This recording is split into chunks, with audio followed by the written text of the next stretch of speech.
Pernahkah Anda berpikir tentang sebuah cetak biru ilahi? Nah, dalam penjelasan kali ini, kita akan melihat bagaimana cetak biru keyakinan ini benar-benar membentuk, ya, seluruh peradaban. Oke, kita semua tahu Al-Quran itu fondasi utama Islam. Tapi kan isinya bukan daftar aturan hukum yang super detail buat setiap situasi kan? Nah, pertanyaannya jadi, gimana caranya satu kitab suci ini bisa jadi dasar hukum yang mengatur semuanya, dari hal besar sampai hal kecil sehari-hari? Yuk kita bedah bareng. Untuk menjawab teka-teki tadi, kita harus kenal dulu sama dua istilah kunci yang kelihatannya mirip padahal beda banget. Anggap aja yang satu itu cetak biru dari Tuhan, dan yang satunya lagi rencana detail arsitekturnya yang dibikin sama manusia. Yang pertama, ada yang namanya syariah. Ini adalah bisa dibilang jalan ilahi yang fundamental yang nggak akan pernah berubah. Ini langsung dari Tuhan untuk seluruh umat manusia. Dan yang keren loh, arti harfiah dari kata syariah itu jalan menuju sumber air. Wah, ini metafora yang dalam banget ya, menggambarkan fungsinya sebagai sumber kehidupan dan petunjuk yang sejati. Jadi intinya begini, syariah itu sumber yang permanen, fondasi dari semua prinsip nilai dan perintah utama dalam Islam. Dan kuncinya, dia nggak berubah. Oke, kalau syariah itu cetak birunya, terus gimana cara membangunnya di dunia nyata? Nah, disinilah konsep kedua masuk, fiqh. Fiqh itu adalah upaya manusia, usaha para ulama untuk memahami dan menerjemahkan cetak biru syariah tadi jadi aturan-aturan praktis. Kata fikih sendiri artinya pemahaman yang mendalam. Ini penting banget loh. Artinya, fiqh itu bukan sekedar baca teks terus selesai, tapi hasil dari pemikiran intelektual yang benar-benar mendalam. Jadi, bisa kita bilang kalau fiqh itu sebuah ilmu, sebuah disiplin, yaitu usaha manusia untuk menerjemahkan kehendak Tuhan menjadi panduan yang konkret dan bisa kita jalankan sehari-hari. Oke, biar makin jelas kita lihat perbandingannya langsung ya. Gampangnya gini, syariah itu cetak biru dari Tuhan, sifatnya luas dan nggak berubah.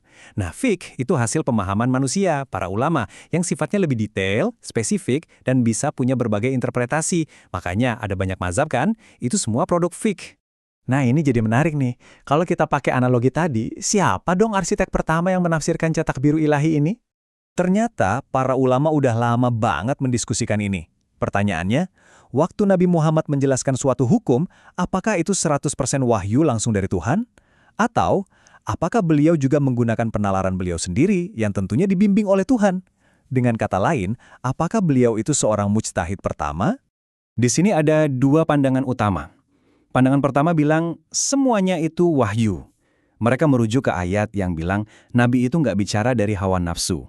Tapi, di sisi lain, ada pandangan kedua yang menunjuk pada ayat-ayat di mana Tuhan seolah mengoreksi keputusan Nabi.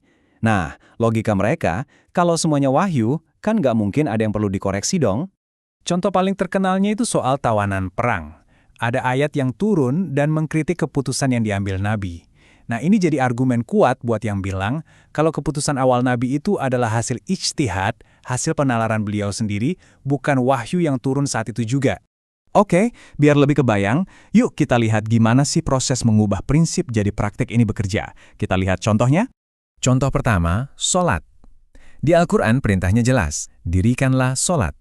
Tapi gimana caranya? Berapa kali sehari, gerakannya apa aja? Nah, fiqh dari Nabilah yang memberikan detailnya, 5 waktu, gerakan ruku dan sujud, jumlah rakaatnya, dan seterusnya. Contoh lain soal sholat. Al-Quran menetapkan prinsip untuk menghadap ke arah Masjidil Haram. Tapi buat orang di Madinah waktu itu, arah pastinya kemana? Nah, Nabi memberikan panduan praktisnya antara timur dan barat. Sama juga kayak zakat. Perintah umumnya ada di Al-Quran, ambillah zakat. Tapi detailnya gimana? Siapa yang wajib bayar? Siapa yang berhak nerima, berapa persen dari harta apa? Nah, lagi-lagi, fiqh dari Nabi yang merinci semua sistemnya. Contohnya, spesifik banget. Beliau menetapkan kalau hasil panen yang diairi oleh hujan, zakatnya itu 1/10. Nah, itu kan detail teknis yang datang dari fiqh. Penting untuk diingat, proses ini sama sekali nggak berhenti setelah Nabi wafat. Justru, ini menjadi awal dari sebuah tradisi hukum yang terus hidup dan sangat dinamis. Jadi, kalau mau kita simpulkan, begini. Syariah itu cetak biru ilahi yang sifatnya permanen, sedangkan fiqh adalah proyek pemahaman manusia yang terus berjalan, sebuah ilmu yang dinamis untuk membangun peradaban berdasarkan cetak biru itu di setiap zaman dan di setiap tempat. Ini semua membawa kita ke satu pertanyaan penutup yang cukup provokatif. Kalau sang arsitek utama, yaitu Nabi sendiri, menggunakan penalarannya untuk membangun hukum dari cetak biru yang ada, gimana nasib generasi setelahnya? Bagaimana para muridnya melanjutkan pembangunan ini saat mereka harus menggunakan perangkat nalar mereka sendiri?